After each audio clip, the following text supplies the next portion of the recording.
Méditation du 23 mai. Jeûner.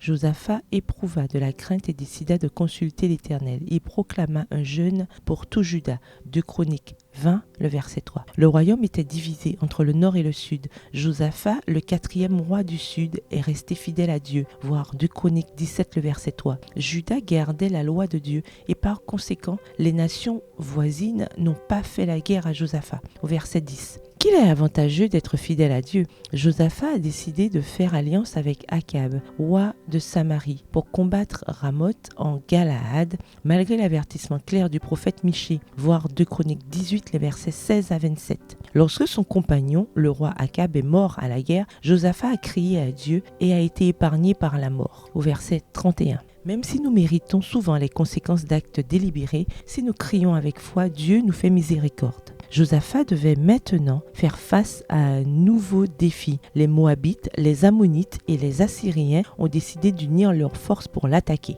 Le risque était inévitable. Josaphat, rempli de crainte, s'est repenti de ses péchés et a appelé à un jeûne national. Il y a de la puissance dans la prière et le jeûne. Ce n'est pas un péché d'avoir peur face au danger, mais il ne faut pas succomber à la peur. Les personnes fortes et courageuses ressentent également la peur, mais elles vont de l'avant et sont résolues. Les rois avaient l'habitude de proclamer des jeûnes en des circonstances dangereuses dans une ville ou dans tout le royaume selon l'urgence. Voir Jonas 3, le verset 7. Il s'agissait cette fois d'un jeûne universel qui s'étendait même aux enfants. Voir 2 Chroniques 20, le verset 13. Voici quelques-uns des avantages du jeûne, qu'il soit total, partiel ou intermittent. Premièrement, il purifie le cœur et favorise un esprit réceptif. Deuxièmement, il offre plus de temps pour prier et rechercher la présence de Dieu. Troisièmement, il nous révèle notre condition spirituelle. Quatrièmement, il transforme la prière en une expérience riche, profonde et personnelle et aide à acquérir la sagesse. Cinquièmement, il est bon pour combattre certaines maladies. Sixièmement, le bénéfice du jeûne hebdomadaire est incalculable. Septièmement, il aide à retrouver le goût des aliments simples. Huitièmement, il nous donne une force spirituelle et morale dans les moments d'épreuve.